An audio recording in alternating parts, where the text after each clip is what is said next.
Audiolibros Jorge Estupiñán. La nueva forma de leer libros presenta La señorita de compañía, de la escritora británica Agatha Christie. Ahora usted, Dr. Lloyd, dijo Miss Helier, ¿no conoce alguna historia espeluznante? le sonrió con aquella sonrisa que cada noche embrujaba al público que acudía al teatro. Jane Helier era considerada la mujer más hermosa de Inglaterra, y algunas de sus compañeras de profesión, celosas de ella, solían decirse entre ellas: claro que Jane no es una artista, no sabe actuar en el verdadero sentido de la palabra. Son esos ojos. Y esos ojos estaban en aquel momento mirando suplicantes al solterón y anciano doctor que durante los 5 últimos años había atendido todas las dolencias de los habitantes del pueblo de St. Mary Mead. Con un gesto inconsciente, el médico tiró hacia abajo de las puntas de su chaleco, que empezaba a quedársele estrecho, y buscó afanosamente en su memoria algún recuerdo para no decepcionar a la encantadora criatura que se dirigía a él con tanta confianza. Esta noche me gustaría sumergirme en el crimen, dijo Jane con aire soñador. ¡Espléndido!, exclamó su anfitrión, el coronel Ventry. ¡Espléndido! ¡Espléndido!, y lanzó su potente risa militar. ¿No te parece, Dolly? Su esposa, reclamada tan bruscamente a las exigencias de la vida social, mentalmente estaba planeando qué flores plantaría la próxima primavera, convino con entusiasmo.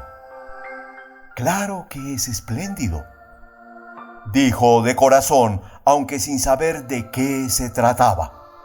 Siempre lo he pensado. ¿De veras, querida?, preguntó Miss Marple, cuyos ojos parpadearon rápidamente. En St. Mary Mead no tenemos muchos casos espeluznantes, y menos en el terreno criminal, Miss Helier, dijo el doctor Lloyd. Me sorprende usted, dijo Sir Henry Cridering, excomisionado de Scotland Yard, vuelto hacia Miss Marple. Siempre he pensado, por lo que he oído decir a nuestra amiga, que St. Mary Mead es un verdadero nido de crímenes y perversión.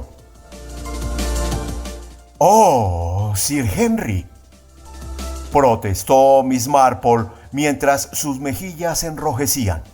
Estoy segura de no haber dicho nunca semejante cosa.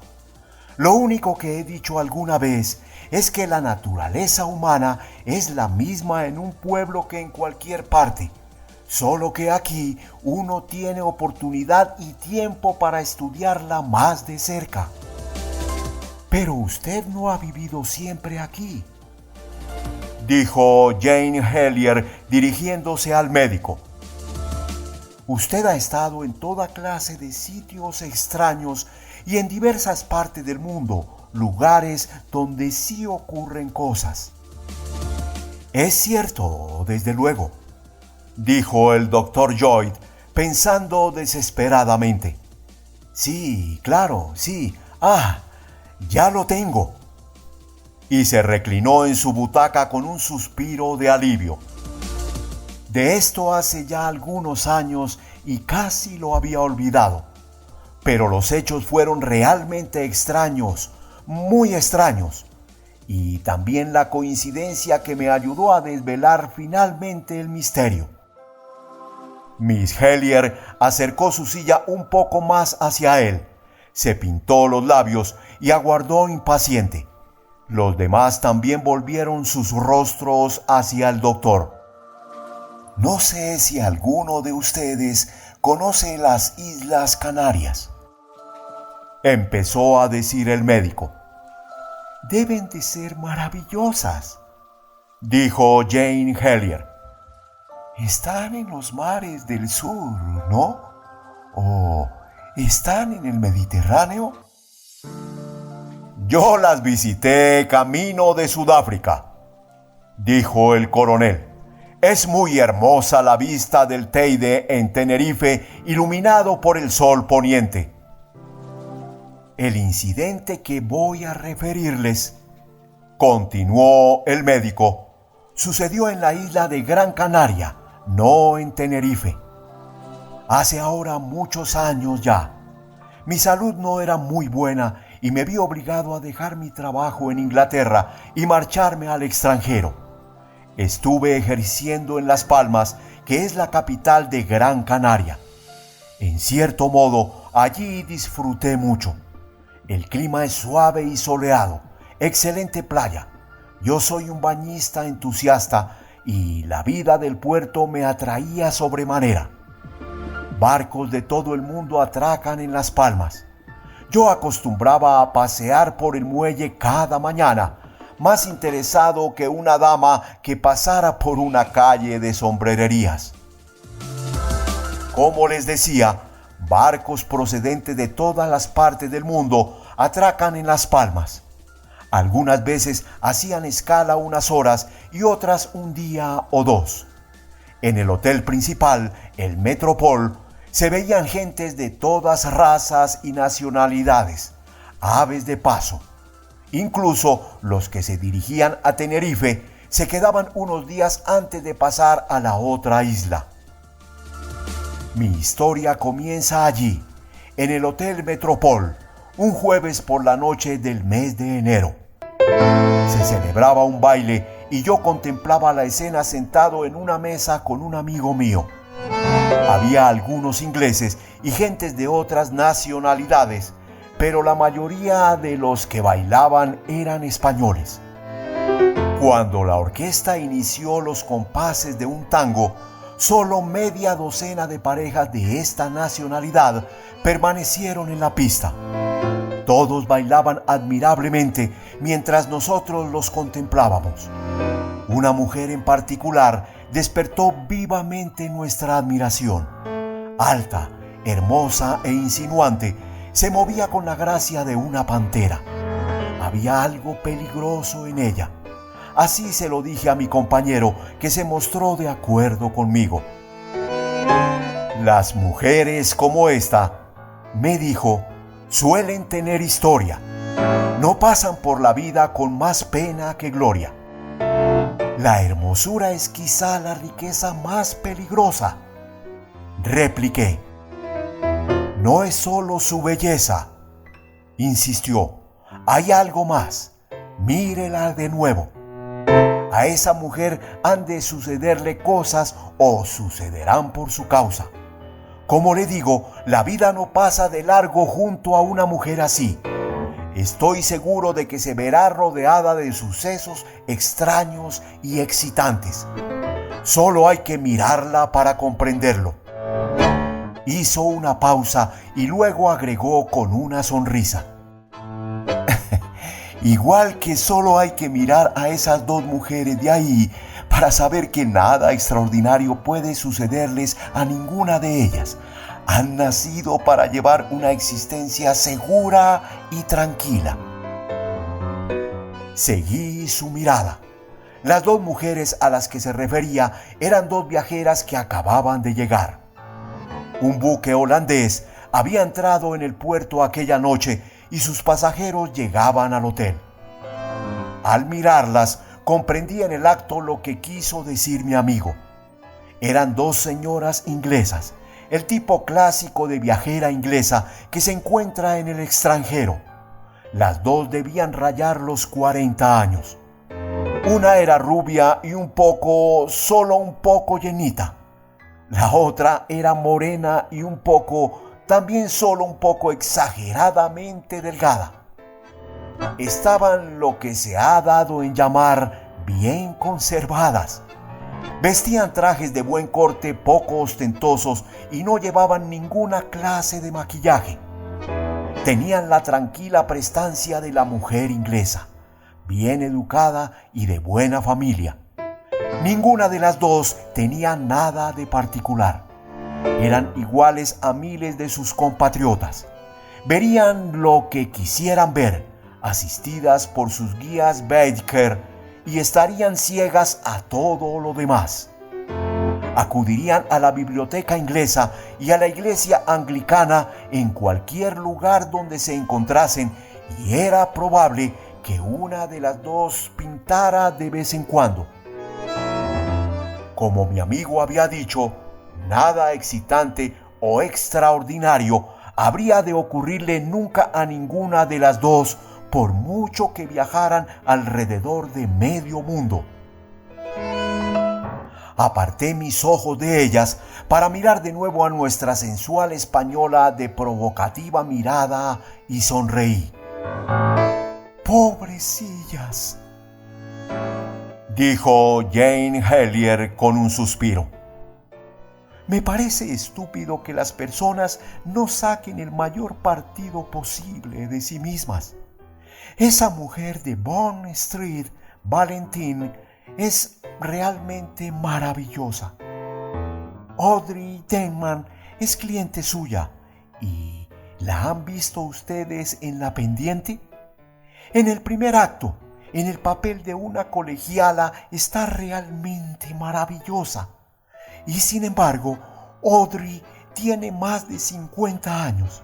En realidad, da la casualidad de que sé de muy buena tinta que anda muy cerca de los 60. «Continúe», dijo Mrs. Bentry al Dr. Lloyd. «Me encantan las historias de sensuales bailarinas españolas. Me hacen olvidar lo gorda y vieja que soy». «Lo siento», dijo el Dr. Lloyd a modo de disculpa. «Pero, a decir verdad, mi historia no se refiere a la española». «¿No?» «No. Como suele suceder, mi amigo estaba equivocado. A la belleza española no le ocurrió nada excitante. Se casó con un empleado de una compañía naviera y, cuando yo abandoné la isla, tenía ya 5 hijos y estaba engordando mucho. Igual que la hija de Israel Peters», comentó Miss Marple, «la que se hizo actriz y tenía unas piernas tan bonitas que no tardó en lograr el papel de protagonista. Todo el mundo decía que acabaría mal, pero se casó con un viajante de comercio y sentó la cabeza». «El paralelismo pueblerino», murmuró Sir Henry.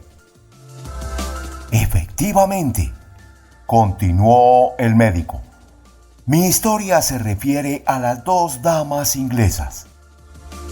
«¿Les ocurrió algo?», preguntó Miss Hellier. «Sí, y precisamente al día siguiente». «¿Sí?», dijo Mrs. Bentry intrigada. «Al salir aquella noche, solo por curiosidad, miré el libro de registro del hotel y encontré sus nombres con facilidad: Mrs. Mary Burton y Miss Emmy Durant, de Little Paddocks, Carronweir Bucks. Poco imaginaba entonces lo pronto que iba a encontrar de nuevo a las propietarias de aquellos nombres y en qué trágicas circunstancias. Al día siguiente había planeado ir de excursión con unos amigos. Teníamos que atravesar la isla en automóvil, llevándonos la comida hasta un lugar llamado, apenas lo recuerdo, ha pasado tanto tiempo, Las Nieves. Una bahía resguardada donde podíamos bañarnos si ese era nuestro deseo. Seguimos el programa tal como habíamos pensado, si exceptuamos el hecho de que salimos más tarde de lo previsto y nos detuvimos por el camino para comer, por lo que llegamos a las nieves a tiempo para bañarnos antes de la hora del té. Al aproximarnos a la playa, percibimos enseguida una gran conmoción. Todos los habitantes del pequeño pueblecito parecían haberse reunido en la orilla y, en cuanto nos vieron, corrieron hacia el coche y empezaron a explicarnos lo ocurrido con gran excitación. Como nuestro español no era demasiado bueno, me costó bastante entenderlo, pero al fin lo logré. 2 de esas chaladas inglesas habían ido allí a bañarse y una se alejó demasiado de la orilla y no pudo volver. La otra acudió en su auxilio para intentar traerla a la playa, pero le fallaron las fuerzas y se hubiera ahogado también de no ser porque un hombre salió en un bote y las recogió, aunque la primera estaba más allá de toda ayuda. Tan pronto como supe lo que ocurría, aparté a la multitud y corrí hasta la playa. Al principio no reconocí a las 2 mujeres. El traje de baño negro en que se enfundaba la figura rolliza y la apretada gorra de baño verde me impidieron reconocerla cuando alzó la cabeza mirándome con ansiedad. Estaba arrodillada junto al cuerpo de su amiga tratando de hacerle unos torpes remedos de respiración artificial. Cuando le dije que era médico, lanzó un suspiro de alivio y yo le mandé que fuera enseguida a una de las casas a darse una buena fricción y a ponerse ropa seca. Una de las señoras que venía con nosotros la acompañó. Me puse a trabajar para devolver la vida a la ahogada, pero fue en vano. Era evidente que había dejado de existir y al fin tuve que darme por vencido. Me reuní con los otros en la casita de un pescador, donde tuve que dar la mala noticia. La superviviente se había vestido ya y entonces la reconocí inmediatamente como una de las recién llegadas de la noche anterior. Recibió la mala nueva con bastante calma y era evidente que el horror de lo ocurrido la había impresionado más que cualquier otro sentimiento personal. «Pobre Amy», decía. Pobrecita Amy. Había deseado tanto poderse bañar aquí. Y era muy buena nadadora, no lo comprendo. ¿Qué cree usted que puede haber sido, doctor? Posiblemente un calambre. ¿Quiere contarme exactamente lo que ha ocurrido? Habíamos estado nadando las 2 durante un rato, unos 20 minutos. Entonces dije que iba a salir ya, pero Amy quiso nadar un poco más. Luego la oí gritar y al comprender que pedía ayuda, nadé hacia ella tan deprisa como pude. Cuando llegué a su lado aún flotaba, pero se agarró a mí con tanta fuerza que nos hundimos las 2. De no haber sido por ese hombre que se acercó con el bote, me hubiera ahogado yo también. Suele ocurrir muy a menudo, dije. Salvar a una persona que se está ahogando no es tarea fácil. Es horrible, continuó Miss Burton. Llegamos ayer y estábamos encantadas con el sol y nuestras vacaciones. Y ahora ocurre esta horrible tragedia. Le pedí los datos personales de la difunta, explicándole que haría cuanto pudiese por ella, pero que las autoridades españolas necesitarían disponer de cuanta información tuviera. Ella me dio todos los datos que pudo con presteza. La fallecida era Miss Amy Dorrant, su señorita de compañía, que había entrado a su servicio 5 meses atrás. Se llevaban muy bien, pero Miss Dorrant le habló muy poco de su familia. Se había quedado huérfana desde muy tierna edad y fue educada por un tío, ganándose la vida desde los 21 años. Y eso fue todo, continuó el doctor. Hizo una pausa y volvió a decir, esta vez con cierta intención. Y eso fue todo. No lo comprendo, dijo Jane Hellier. ¿Eso es todo? Quiero decir que es muy trágico, pero no. Bueno, no es precisamente lo que yo llamo espeluznante. Yo creo que la historia no acaba ahí, intervino Sir Henry. Sí, replicó el doctor Lloyd. Sí que continúa. Desde el principio me di cuenta de que había algo extraño. Desde luego interrogué a los pescadores sobre lo que habían visto. Ellos eran testigos presenciales. Y una de las mujeres me contó una historia bastante curiosa a la que entonces no presté atención, pero que recordé más tarde. Insistió en que Miss Dorrant no se encontraba en ningún apuro cuando gritó. La otra nadadora se había acercado a ella, según esta mujer, y deliberadamente le sumergió la cabeza debajo del agua. Como les digo, no le presté mucha atención. Era una historia fantástica y las cosas pueden verse de manera muy distinta desde la playa. Tal vez Miss Burton había tratado de dejarla inconsciente al ver que la otra, presa del pánico, se agarraba a ella con desesperación y que podían ahogarse las dos. Y según la historia de aquella mujer española, parecía como si Miss Burton hubiera intentado en aquel momento ahogar deliberadamente a su compañera.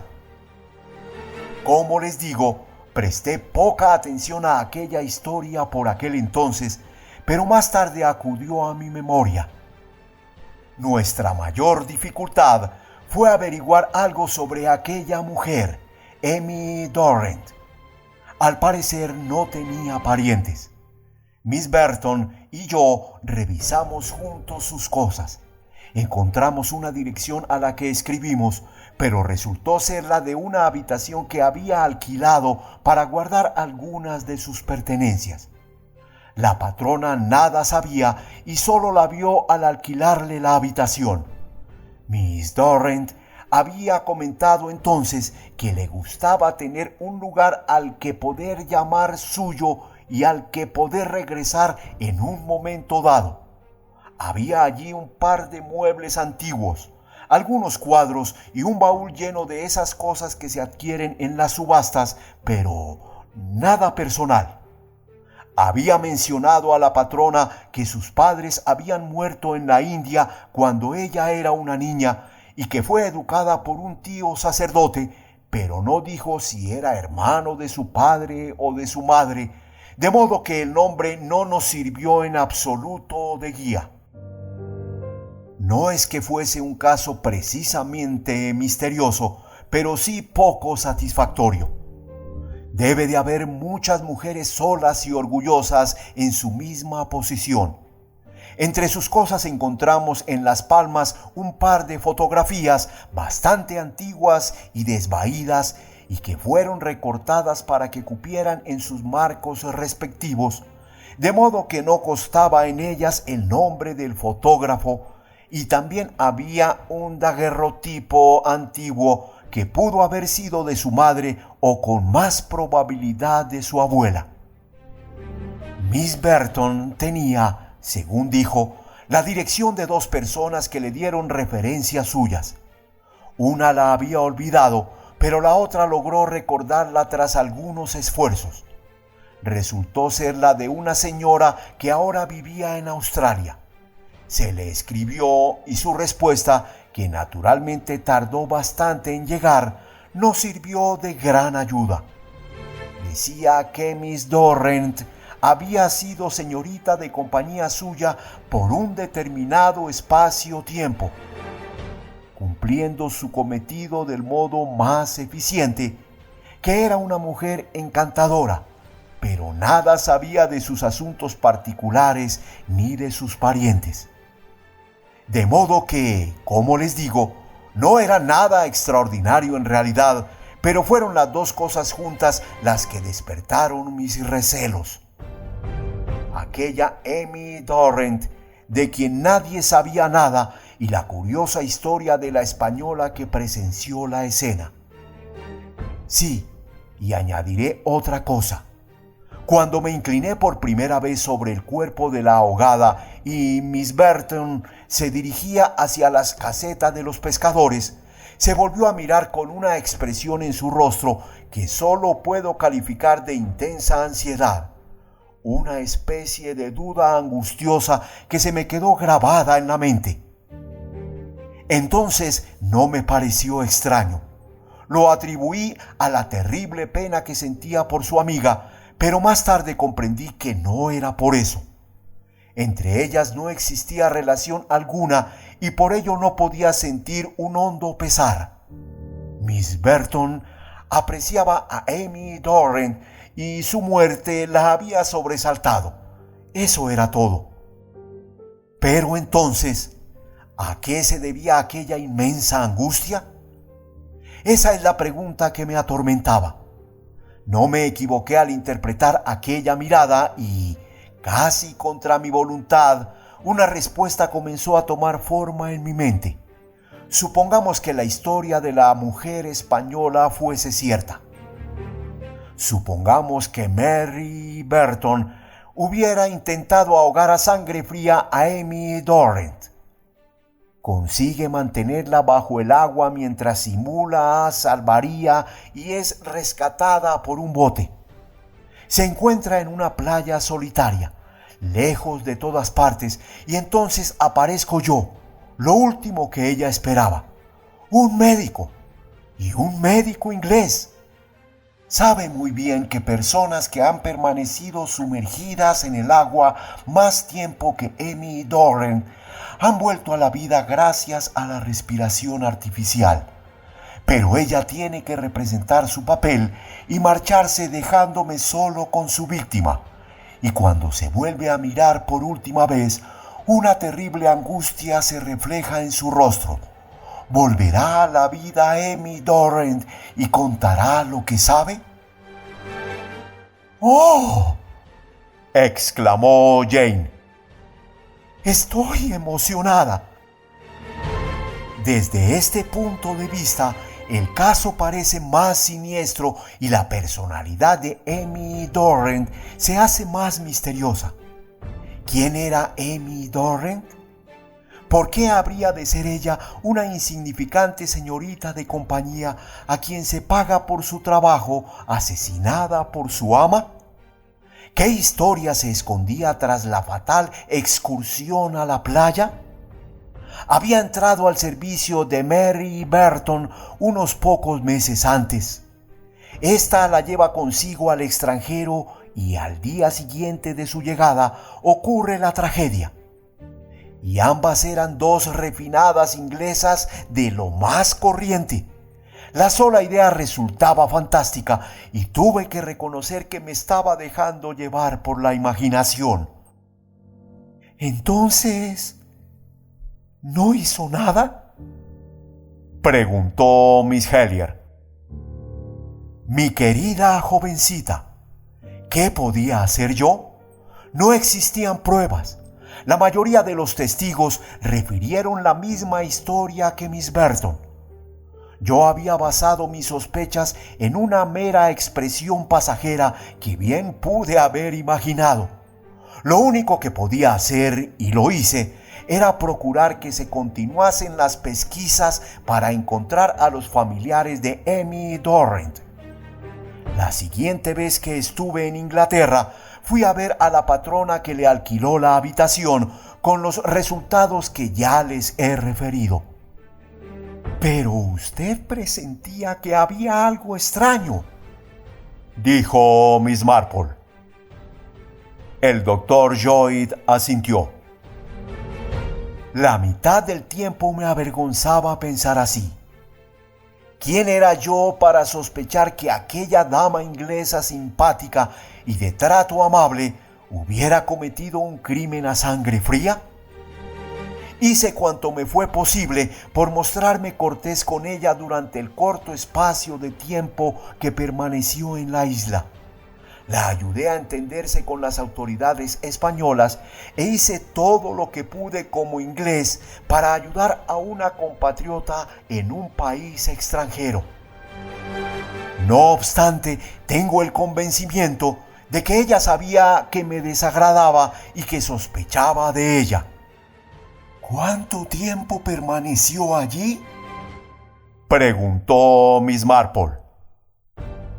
Creo que unos 15 días. Miss Dorrant fue enterrada allí y unos días después Miss Burton tomó un barco de regreso a Inglaterra. El golpe la había trastornado tanto que no se sentía capaz de pasar el invierno allí como había planeado. Eso es lo que dijo. ¿Y parecía afectada?, quiso saber Miss Marple. Bueno, no creo que aquello la afectara personalmente, replicó el doctor con cierta reserva. ¿No engordaría por casualidad?, insistió Miss Marple. ¿Sabe?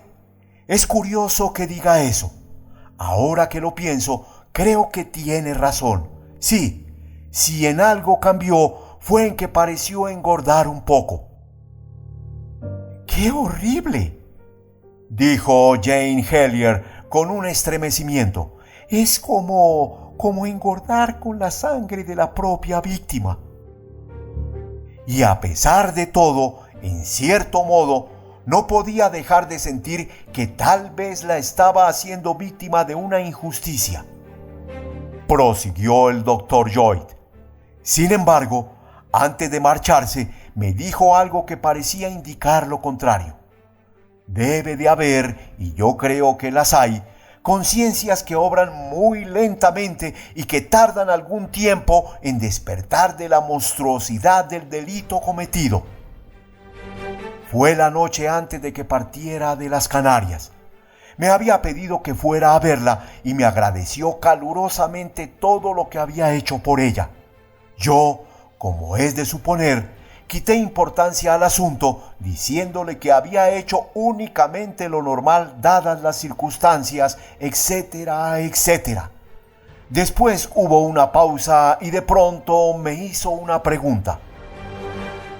¿Usted cree?, me dijo, que alguna vez puede estar justificado tomarse la justicia por propia mano.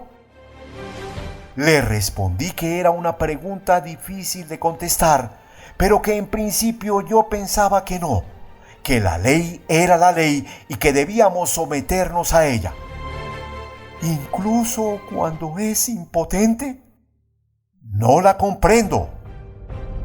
Es difícil de explicar, pero uno puede hacer algo que esté considerado como completamente equivocado, que sea considerado incluso un crimen por una razón buena y justificada.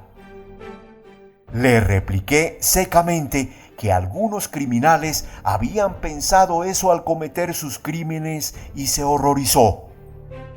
«Pero eso es horrible», murmuró. «Horrible».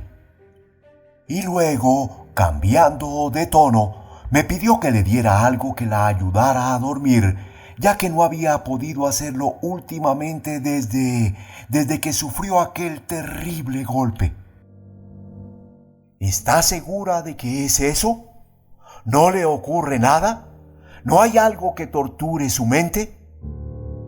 ¿Qué supone usted que puede torturar mi mente?, me contestó furiosa y con recelo. Las preocupaciones son muchas veces la causa del insomnio, dije sin darle importancia. Pareció reflexionar unos momentos. ¿Se refiere a las preocupaciones del porvenir o a las del pasado que ya no tienen remedio? A cualquiera de ellas. Sería inútil preocuparse por el pasado. No puede volver. Oh, ¿de qué sirve? No debemos pensar más. No se debe pensar en ello. Le receté un somnífero y me despedí. Cuando me iba pensé en lo que acababa de decirme. No puede volver. ¿Qué? ¿O quién? Creo que esta última entrevista me predispuso en cierto modo para lo que iba a suceder después. Yo no lo esperaba, por supuesto, pero cuando ocurrió no me sorprendí, porque Mary Burton me había dado la impresión de ser una mujer consciente, no una débil pecadora, sino una mujer de convicciones firmes que actuaría según ellas y que no cejaría mientras siguiera creyendo en ellas. Imaginé que durante nuestra última conversación empezó a dudar de sus propias convicciones. Sus palabras me hicieron creer que empezaba a sentir la comezón de ese terrible hostigador del alma, el remordimiento. Lo siguiente sucedió en Cornualles, en un pequeño balneario bastante desierto en aquella época del año. Debía ser, veamos, a finales de marzo, y lo leí en los periódicos. Una señora se había hospedado en un pequeño hotel de aquella localidad, una tal Miss Burton, cuyo comportamiento fue muy extraño, cosa que fue observada por todos. Por la noche paseaba de un lado a otro de su habitación, hablando sola y sin dejar dormir a las personas de los dormitorios contiguos al suyo. Un día llamó al vicario y le dijo que tenía que comunicarle algo de la mayor importancia y que había cometido un crimen. Y luego, en vez de continuar, se puso en pie violentamente diciéndole que ya regresaría otro día. El vicario la consideró una perturbada mental y no tomó en serio su grave autoacusación.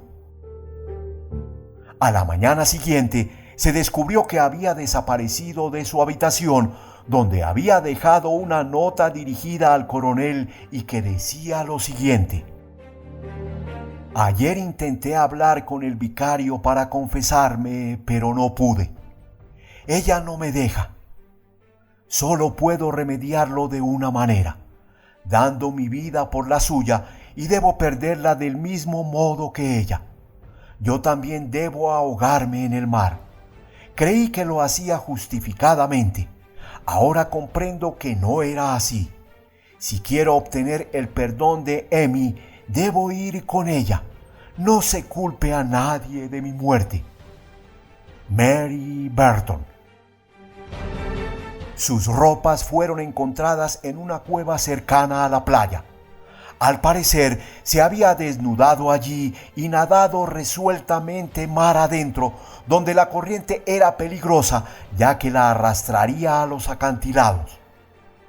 El cadáver no fue recuperado, pero al cabo de un tiempo se la dio por muerta. Era una mujer rica, resultó tener más de 100,000 libras. Puesto que murió sin hacer testamento, todo fue a parar a manos de sus parientes más próximos, unos primos que vivían en Australia.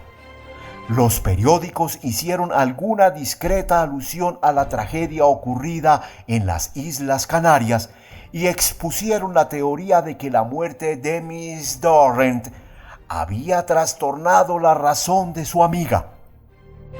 En la encuesta judicial se pronunció el acostumbrado veredicto de suicidio cometido en un ataque de locura.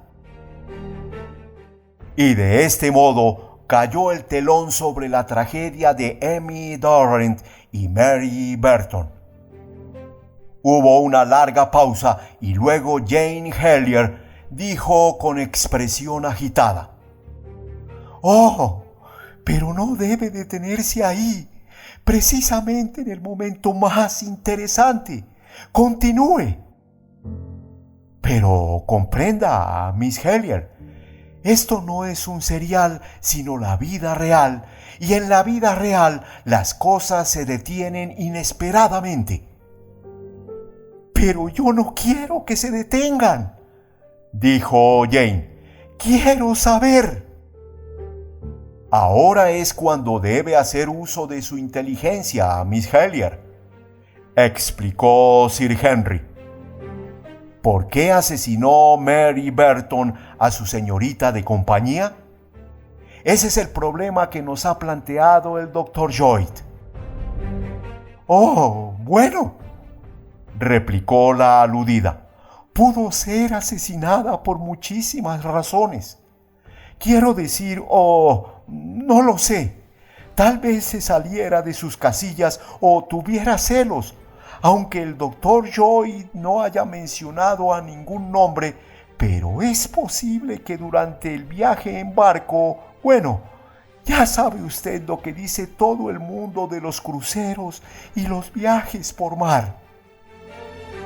Miss Hellier se detuvo por falta de aliento, mientras todo su auditorio pensaba que el exterior de su encantadora cabeza superaba en mucho a lo que tenía dentro. A mí me gustaría hacer 1000 sugerencias, dijo Mrs. Bantry. Pero supongo que debo limitarme a una. Yo creo que el padre de Miss Burton haría fortuna arruinando al de Emmy Dorrant y Emmy determinó vengarse. No, tendría que haber sido al revés. ¡Qué fastidio! ¿Por qué la rica dama asesinó a su humilde señorita de compañía? Ya lo tengo. Miss Burton tenía un hermano menor que se enamoró perdidamente de Emmy Dorrant. Miss Burton esperaba su oportunidad. Cuando Emmy sale al mundo, la toma como señorita de compañía y la lleva a Canarias para llevar a cabo su venganza. ¿Qué tal? Excelente, dijo Sir Henry. Solo que ignoramos que Miss Burton tuviera un hermano. Eso lo he deducido, replicó Mrs. Bantry. A menos que tuviera un hermano menor, no veo el motivo, de modo que debía tener uno. ¿No lo ve usted así, Watson? Todo esto está muy bien, Dolly, dijo su esposo, pero es solo una mera conjetura. Claro, respondió Mrs. Bantry. Es todo lo que podemos hacer, conjeturar. No tenemos la menor pista. Adelante, querido, ahora te toca a ti. Les doy mi palabra de que no sé qué decir, pero creo que es acertada la sugerencia de Miss Hellier acerca de que debía haber un hombre de por medio. Mira, Dolly, seguramente debía ser un párroco. Por un decir, las dos le tejen una capa a medida, pero él acepta la de la señorita Dorrant primero. Puedes estar segura de que tuvo que ser algo así. Es muy significativo que al final acudiera también a un párroco, ¿no? Este tipo de mujeres siempre pierden la cabeza por los párrocos bien parecidos. Se oyen casos continuamente. Creo que debemos tratar de encontrar una explicación un poco más plausible, dijo Sir Henry, aunque admito que también es solo una conjetura. Yo sugiero que Miss Burton fue siempre una desequilibrada mental. Hay muchos más casos así de los que pueden imaginar. Su manía fue agudizándose y empezó a creer que su obligación era librar al mundo de ciertas personas, posiblemente de las mujeres desgraciadas. No sabemos gran cosa del pasado de Miss Dorrant, de modo que es muy posible que tuviera un pasado desgraciado. Miss Burton lo averigua y decide exterminarla. Más tarde su crimen empieza a preocuparle y se siente abrumada por los remordimientos. Su fin demuestra que estaba completamente desequilibrada. Ahora dígame si está de acuerdo conmigo, Miss Marple. Me temo que no, Sir Henry, replicó Miss Marple sonriendo para disculparse. Creo que su final demuestra que había sido una mujer inteligente y resuelta. Jane Hellier la interrumpió lanzando un grito. ¡Oh! ¡Qué tonta he sido! ¿Puedo probar otra vez? ¡Claro que debió ser eso! ¡Chantaje! La señorita de compañía le estaba haciendo víctima de su chantaje. Solo que no comprendo por qué dice Miss Marple que fue una mujer inteligente por el hecho de que se suicidara. No lo comprendo en absoluto. ¡Ah!, exclamó Sir Henry. Seguro que Miss Marple conoce un caso exactamente igual ocurrido en St. Mary Mead. Usted siempre se burla de mí, Sir Henry, contestó Miss Marple con tono de reproche. Debo confesar que me recuerda un poco, solo un poco, a la anciana Truth. Cobró las pensiones de 3 ancianas fallecidas en distintas parroquias. Me parece un crimen muy complicado y muy provechoso, dijo Sir Henry, pero no me veo que arroje ninguna luz sobre el problema que nos ocupa. Claro que no, replicó Miss Marple. Usted no, pero algunas de las familias eran muy pobres y la pensión de las ancianas representaba mucho para los niños. Sé que es difícil de entender para los extraños, pero lo que quiero hacer resaltar es que el fraude se apoyaba en el hecho de que una anciana se parece mucho a cualquier otra. ¿Cómo?, preguntó Sir Henry intrigado. Siempre me explico mal. Lo que quiero decir es que cuando el doctor Joy describió a esas 2 señoras, no sabía quién era quién y supongo que tampoco lo sabía nadie del hotel. Desde luego, lo hubieran sabido al cabo de 1 o 2 días, pero al día siguiente una de las 2 pereció ahogada y si la superviviente dijo que era Miss Burton, no creo que a nadie se le ocurriera dudarlo. ¿Usted cree? Oh, ya comprendo, dijo Sir Henry despacio. Es lo único que tendría un poco de sentido. Nuestra querida Mrs. Bantry ha llegado a la misma conclusión hace tan solo unos momentos. ¿Por qué habría de matar una mujer rica a su humilde acompañante? Es mucho más lógico que fuera lo contrario. Quiero decir que es así como suelen suceder las cosas. Sí, comentó Sir Henry. Me sorprende usted.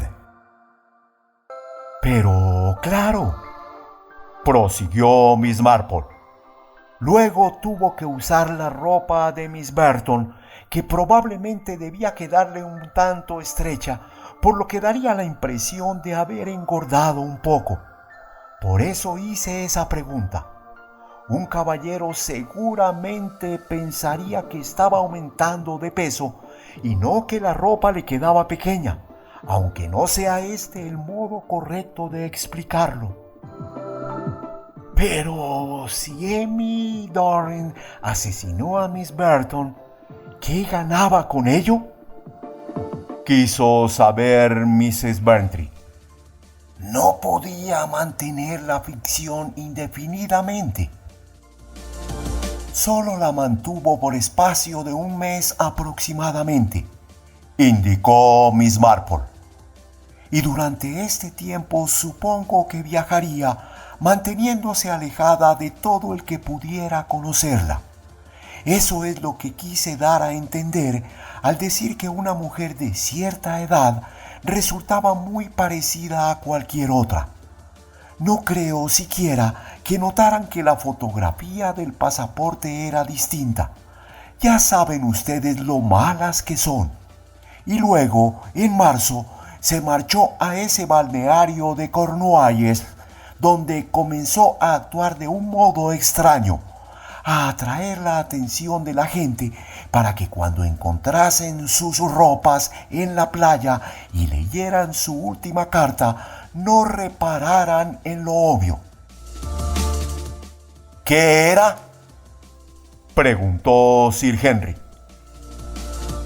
Que no había cuerpo, replicó Miss Marple. Eso es lo que hubiera saltado más a la vista de no ser por la cantidad de pistas falsas puestas para apartarlos de la verdadera pista, incluyendo el detalle de la comedia del arrepentimiento. No había cuerpo. Ese era el hecho más importante. ¿Quiere decir usted?, preguntó Mrs. Bentry. ¿Quiere decir que no hubo tal arrepentimiento y que no se ahogó? Ella no, replicó Miss Marple. Igual que Mrs. Truth, ella también supo preparar muchas pistas falsas, pero no había contado conmigo. Yo sé ver a través del fingido remordimiento de Miss Burton. ¿Ahogada ella? Se marchó a Australia y no temo equivocarme. No se equivoca, Miss Marple, dijo el doctor Lloyd. Tiene razón. Otra vez me deja usted sorprendido. Vaya, aquel día en Melbourne casi me caigo redondo de la impresión. ¿Era eso a lo que se refería usted al hablar de una coincidencia? El doctor Lloyd asintió. Sí, tuvo muy mala suerte Miss Burton o Miss Emmy Doran, o como quieran llamarla. Durante algún tiempo fui médico de un barco y, al desembarcar en Melbourne, la primera persona que vi cuando paseaba por allí fue a la señora que yo creía que se había ahogado en Cornualles. Ella comprendió que su juego estaba descubierto por lo que a mí se refería e hizo lo más osado que se le ocurrió: convertirme en su confidente. Era una mujer extraña, desprovista de toda moral. Era la mayor de 9 hermanos, todos muy pobres. En una ocasión pidieron ayuda a su prima rica que vivía en Inglaterra, pero fueron rechazados y Miss Burton se peleó con su padre.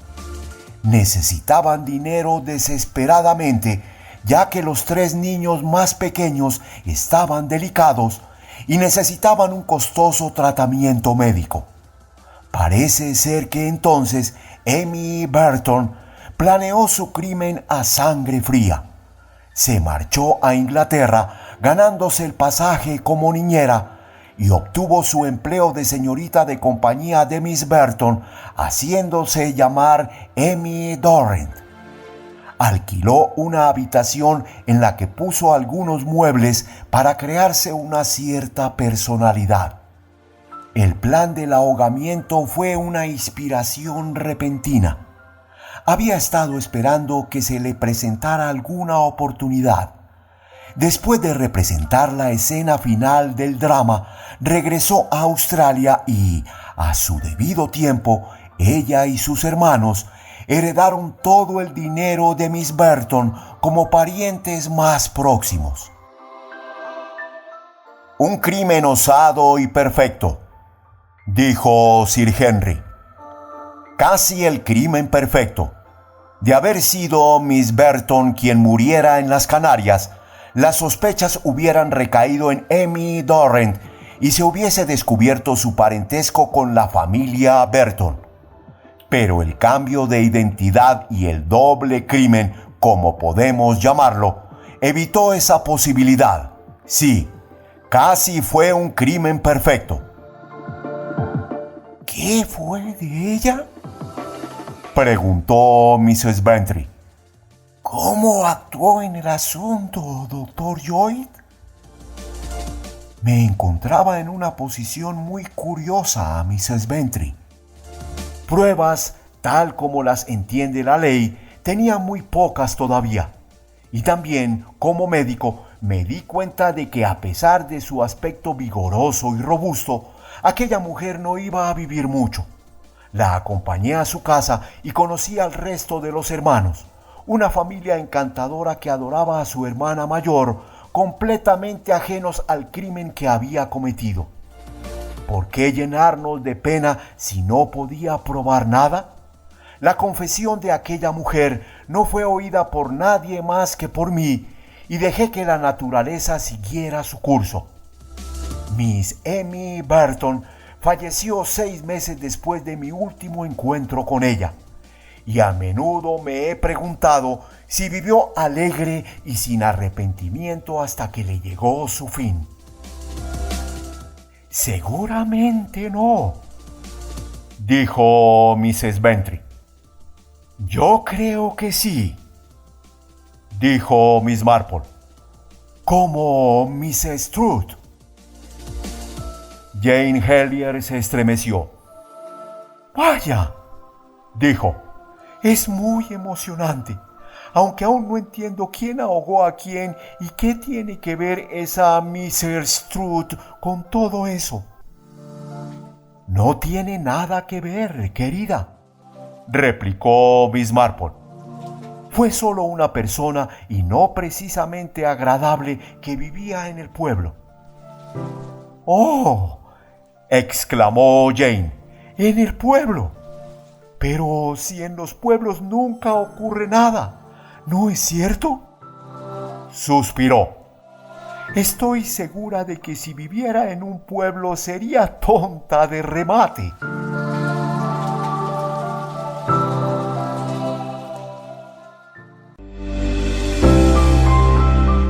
Audiolibros Jorge Estupiñán. La nueva forma de leer libros.